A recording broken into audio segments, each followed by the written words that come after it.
When frontal assaults became suicide missions at Peleliu's Bloody Nose Ridge, a former mining engineer turned Marine captain devised the impossible. Scale a 60-meter vertical coral cliff in darkness, bypass the most fortified position in the Pacific, and destroy the enemy from within. This is the true story of how American ingenuity transforms certain defeat into legendary victory, proving that in war, brains triumph over bullets. September 23, 1944. 0300 hours. Northern face of Bloody Nose Ridge, Peleliu. Captain Frank Bulldog Caruso pressed his palm against the coral cliff and felt it cut into his skin. The rock face rose before him like a cathedral wall, 60 meters of razor-sharp limestone, nearly vertical, impossible. Below, the bodies of 217 Marines lay scattered across the slopes where they'd fallen over the past 4 days, their blood dried black in the volcanic heat. Above, somewhere in that honeycombed mountain, 3,000 Japanese soldiers waded in tunnels that American shells couldn't touch. Caruso had been a mining engineer in Butte, Montana. He'd spent 12 years underground mapping copper veins through granite, learning how mountains breathed. Now, staring at this cliff that every other officer had dismissed as unscalable, he saw something different. He saw a backdoor. The coral bit deeper into his palm. He welcomed the pain. It meant he was still thinking clearly, still alive, still capable of solving the puzzle that had killed so many of his men.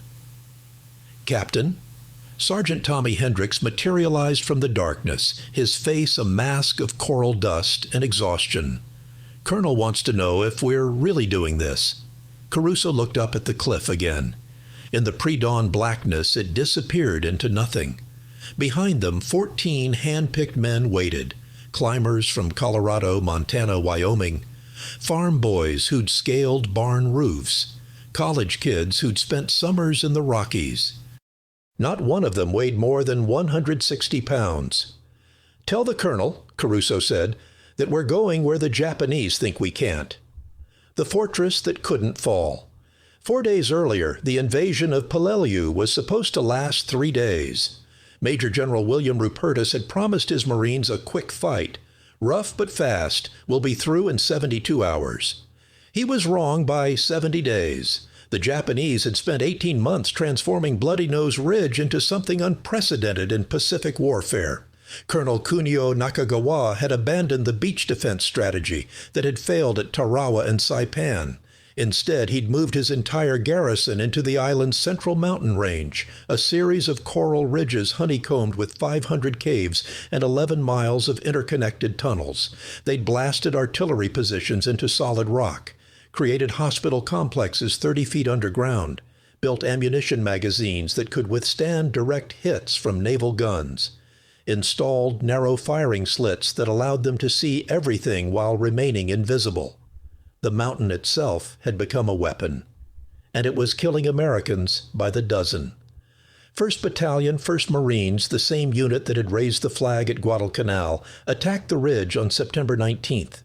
By nightfall, they'd suffered 71% casualties. The survivors called it the worst day in Marine Corps history. 2nd Battalion tried the next morning. They got halfway up the western slope before Japanese artillery, firing from positions they couldn't see, cut them to pieces. The bodies piled up. The casualty lists grew longer. The 3-day operation became a week, then 2 weeks, then a grinding nightmare that consumed entire companies in hours. The mathematics were brutal. The 1st Marine Regiment landed with 3,100 men. After 6 days, only 974 remained combat effective. That's a 69% casualty rate, worse than the Somme, worse than Tarawa, worse than anything the Marine Corps had experienced in 169 years of existence. And Bloody Nose Ridge remained impregnable.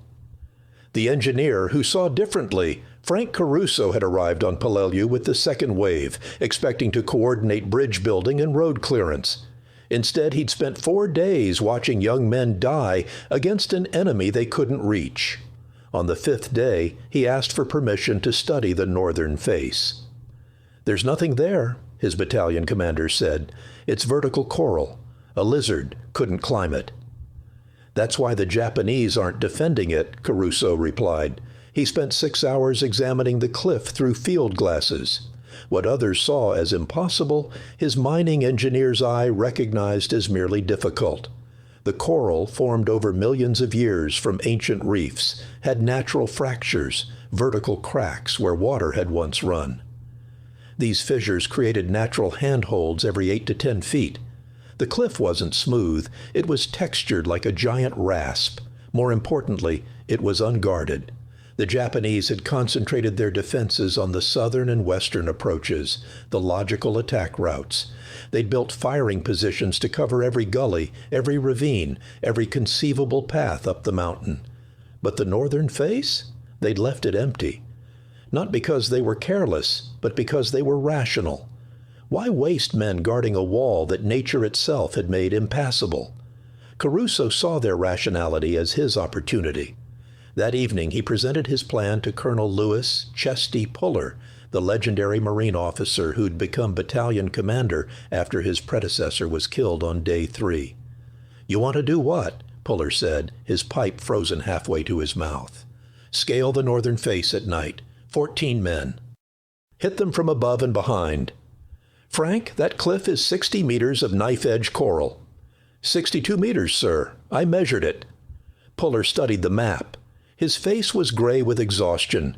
He'd lost 800 men in 5 days. "And if you fall?" "Then we're no worse off than we are now, but if we make it..." Caruso traced his finger across the map over the cliff along the ridge top. "Their main ventilation shafts are here, here, and here. Drop explosives down these shafts and we collapse their entire tunnel network from the inside." The silence stretched for 30 seconds. Outside, artillery rumbled. Another attack was failing somewhere on the western slope. "Pick your men," Puller finally said. "But Caruso, if this works, remind me to recommend you for something with a ribbon. If it doesn't work..." He paused. "Well, mining accidents are common, aren't they?"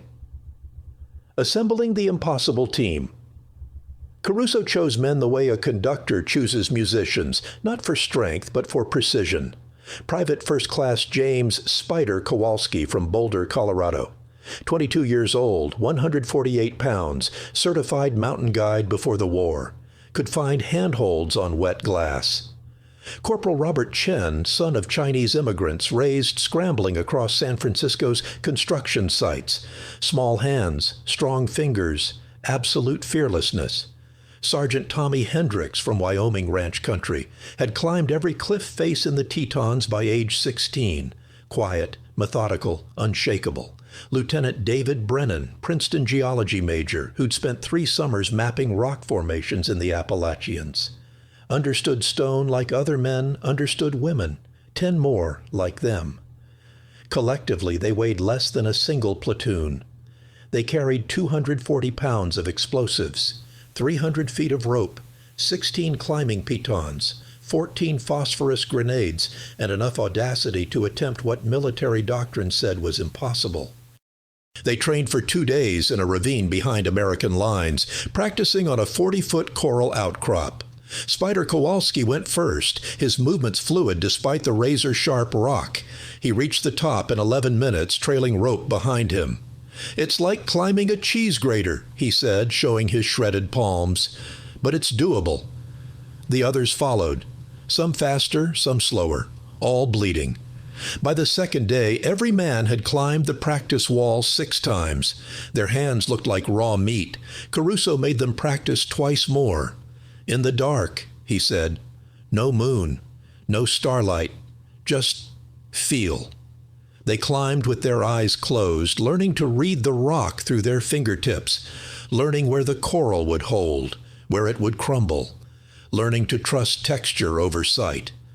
On September 22nd, Puller approved the operation. "How long to reach the top?" he asked. 2 hours, Caruso estimated, if we're lucky. "And if you're not lucky, then you'll find us at the bottom in the morning." The deception. The operation required two elements, the climb and the distraction. At 1900 hours on September 23rd, the 1st Battalion launched a full-scale diversionary assault on the western slope of Bloody Nose Ridge. 2 companies, 400 men, supported by tank fire and artillery. They advanced in waves, exactly as they'd done a dozen times before. The Japanese responded predictably. Machine guns opened up from concealed positions. Mortars dropped from caves 300 feet above. Artillery fired from tunnels that American counter-battery couldn't locate. Within 20 minutes, the western slope was a killing field again. But this time, the Marines weren't trying to reach the top. They were performing theater, a carefully choreographed display designed to pin Japanese attention exactly where Caruso needed it. 3 miles north, at the base of the impossible cliff, 14 men blackened their faces with coral dust and checked their equipment one final time. Caruso looked at each man. They ranged in age from 19 to 31. Some were married. Some had children they'd never met. All had volunteered when he'd explained the plan. We're going to climb a cliff that can't be climbed, reach a position that can't be reached, and destroy an enemy that can't be beaten. Questions? There had been no questions. Remember, Caruso said now, his voice barely above a whisper, slow is smooth, smooth is fast. If the man ahead of you stops, you stop. If he falls, he paused. You keep climbing. They synchronized watches. 0300 hours. The diversionary attack was in full fury 2 ridges over, the sound of battle creating perfect acoustic cover. Spider, Caruso said, you're up. The ascent Kowalski approached the cliff face like a lover approaching a first kiss. Careful, reverent, fully committed, his fingers found the first crack, tested it, accepted it. He lifted himself up. The coral cut immediately. He'd wrapped his hands in strips of canvas torn from shelter halves, but the rock found skin anyway. Above him, 60 meters of vertical stone disappeared into blackness. Behind him, 13 men waited to follow. He climbed. His technique was economy itself. 3 points of contact always. Test each hold before trusting it. Move when ready, not before. His breathing fell into rhythm with his movement. Inhale while secure, exhale while reaching. At 20 feet, he found the first real problem. The fracture line he'd been following disappeared into smooth coral. He hung motionless for 40 seconds, fingers screaming, while his other hand traced across the rock face. Found it. Another crack. 18 inches left. He climbed, spider-like, until his weight was over the new line. Kept climbing. At 40 feet, the rope behind him went taut. The second man was on the wall. Good. They were committed now. The coral became his entire universe. Nothing existed except the next handhold, the next foothold, the next vertical meter. The battle sounds from the western slope became distant thunder. His bleeding palms became abstract data. Pain, yes, but manageable, ignorable.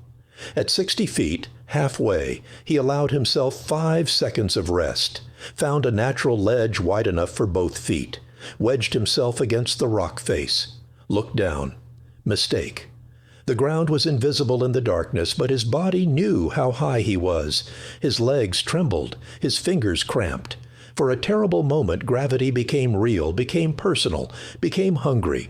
He looked up instead. 30 meters to go, 30 meters to victory or death. He climbed. The second half was worse. The rock face angled outward slightly, forcing him to lean back against his hand grips. His shoulders burned. His forearms felt like they were filled with broken glass.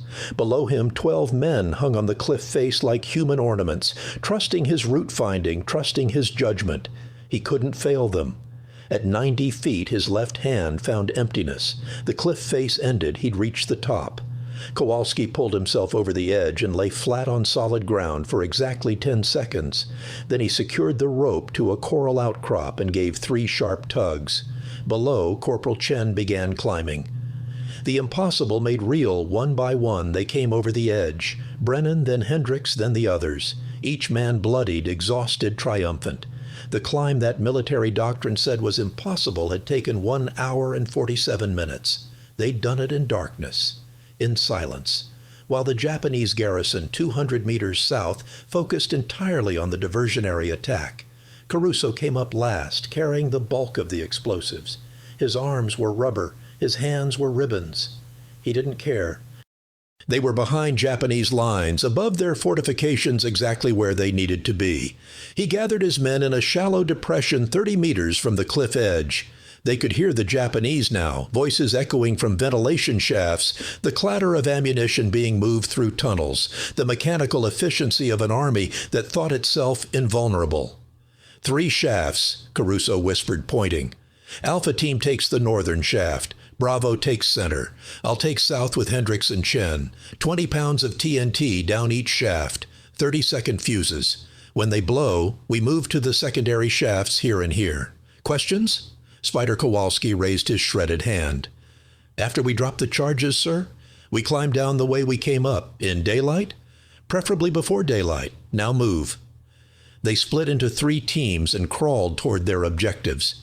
The ventilation shafts were exactly where Caruso's reconnaissance had predicted, coral chimneys rising 3 feet above the ridgetop, designed to pull fresh air into the tunnel system while venting smoke and gas. The Japanese had never imagined someone might drop explosives down them. Caruso reached the southern shaft at 0447. Below, he could hear voices, machinery, the sounds of an underground fortress. He assembled the charge, 20 pounds of TNT wrapped around a phosphorus grenade for ignition, attached a 30-second fuse, looked at Hendricks. On my mark, he whispered. Mark. He lit the fuse and dropped the charge down the shaft. 30 seconds later, the mountain screamed. Collapse. The explosion wasn't loud. It was subterranean, muffled by tons of coral and earth, but the effects were immediate and catastrophic. The blast wave raced through the tunnel network at 3,000 feet per second, faster than the Japanese soldiers could comprehend what was happening.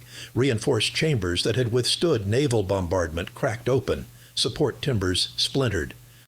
Rock faces that had taken 18 months to stabilize fractured along ancient fault lines. The northern and central charges detonated 6 seconds apart, creating a triple hammer blow that collapsed entire sections of the tunnel system. Artillery positions buried under rockfall. Ammunition magazines cut off. Hospital complexes entombed. But the real devastation was psychological. The Japanese had built their defense on a simple premise. The mountain was impregnable. Attacks would come from below, from predictable angles, against prepared defenses. They'd created a 3-dimensional fortress that gave them absolute advantage. Now that fortress was collapsing from within. Caruso and his team moved to the secondary shafts, dropped 3 more charges, withdrew to the cliff edge as the mountain shook itself apart beneath their feet. At 0515, as dawn began to gray the eastern sky, they started down. The descent was worse than the climb. Their hands were destroyed. Their arms were past exhaustion. And now they could see the ground, see exactly how far they'd fall if they slipped. 3 men fell during the descent. Private Morrison lost his grip at 40 feet and plummeted, screaming, until the rope caught him 15 feet lower. Sergeant Briggs had his handhold crumble. He swung wildly but held on. Corporal Chen simply passed out from blood loss and dangled unconscious until Hendricks climbed down and guided him to safety. But they made it. All 14 men reached the ground alive. Behind them, Bloody Nose Ridge was dying. Japanese soldiers stumbled from cave entrances, choking, disoriented, their underground fortress now a tomb. The Marines who'd been dying on the western slope for 6 days suddenly found resistance collapsing. By noon, American forces controlled 3/4 of the ridge. By evening, organized Japanese defense had ceased to exist. The battle that was supposed to last 3 days had taken 28. But the climb that was supposed to be impossible had taken less than 2 hours. The cost and the lesson. Captain Frank Caruso received the Navy Cross for Operation Backdoor. Spider Kowalski got the Silver Star. The other 12 men received Bronze Stars and Purple Hearts for their shredded hands. The 1st Marine Regiment, which had landed 3,100 strong, left Peleliu with 741 effectives, 68% casualties. The division as a whole suffered 9,500 casualties out of 17,500 men engaged, a devastating 54% rate. But Bloody Nose Ridge fell. The fortress that couldn't be breached was breached. Not through superior firepower, not through greater numbers, but through American ingenuity, through one mining engineer who saw a problem differently than anyone else.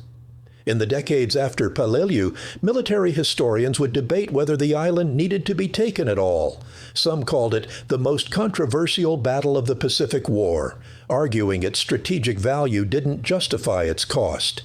They pointed out that the airfield, nominally the objective, was never used for the planned operations. They noted that MacArthur's landings in the Philippines proceeded on schedule whether Peleliu fell or not. But those debates missed the deeper lesson. Operation Backdoor proved that American forces didn't just win through material superiority. They won through innovation, through adaptability, through the willingness of men like Caruso to reject conventional wisdom and risk everything on audacious ideas. The Japanese had built a perfect fortress according to military doctrine. They'd studied defense theory, applied engineering principles, created something theoretically impregnable. Then 14 Americans climbed a cliff that theory said couldn't be climbed. Epilogue: The Long Shadow. Frank Caruso returned to Montana after the war and never went underground again. He became a high school mathematics teacher, spending 33 years teaching geometry to teenagers who had no idea their quiet teacher had once scaled a vertical cliff in darkness to destroy an enemy fortress. He didn't talk about Peleliu. When students asked about the Navy Cross in his office, he'd say, "I was lucky," and change the subject. But on September 23rd every year, the anniversary of the climb, he'd take out a piece of coral he'd carried home. Sharp-edged, knife-like, the exact coral that had shredded his hands. He'd hold it for a while, feeling its texture, remembering 14 young men hanging on a vertical wall in the darkness, remembering the sound of the mountain screaming, remembering that impossible is just another word for hasn't been done yet. Spider Kowalski became a climbing instructor at Fort Benning, training Army Rangers in mountaineering. He taught thousands of soldiers how to scale cliffs, but he never told them about the highest stakes climb he ever made. Some experiences were too personal, too profound to reduce to anecdotes. The other 12 scattered across America. Some became teachers, some farmers, some businessmen. They lived ordinary lives, raised families, grew old. Once a year they'd receive a telegram from Caruso. "Happy anniversary, the cliff is still there." They'd smile, remembering when they were young and fearless and hung from a coral wall above certain death. Bloody Nose Ridge remains on Peleliu, scarred with caves and bunkers and the ghosts of desperate fighting. Japanese tourists visit now, searching for the remains of their grandfathers. American veterans return occasionally, walking paths they once traversed under fire, touching coral they once climbed in darkness. The northern face, the impossible cliff, is rarely visited. It rises just as vertical, just as forbidding as it did in 1944. But there's a bronze plaque at its base now, installed in 1993, Operation Backdoor, September 23, 1944. 14 men climbed where none thought possible. American ingenuity triumphs over impossible odds. The plaque doesn't tell the full story. It can't capture the terror of hanging in darkness, fingers bleeding, survival measured in inches. It can't convey the psychological warfare of the diversionary attack, or the engineering genius that saw opportunity where others saw only obstacles. But it marks the spot where 14 Americans proved that courage plus intelligence plus determination can overcome any defense, where they proved that the human spirit properly applied is the most devastating weapon in any arsenal, where they proved once and forever that for American forces in World War II, impossible was just another challenge waiting to be solved. The cliff rises silent now, holding its secrets. But on quiet nights, when the wind blows right across Peleliu's coral ridges, some say you can still hear the echo of men climbing in the darkness, climbing toward victory, climbing toward history, climbing because someone looked at the impossible and saw only possibility. That sound, that echo, is the sound of American ingenuity at war, and it has never been defeated.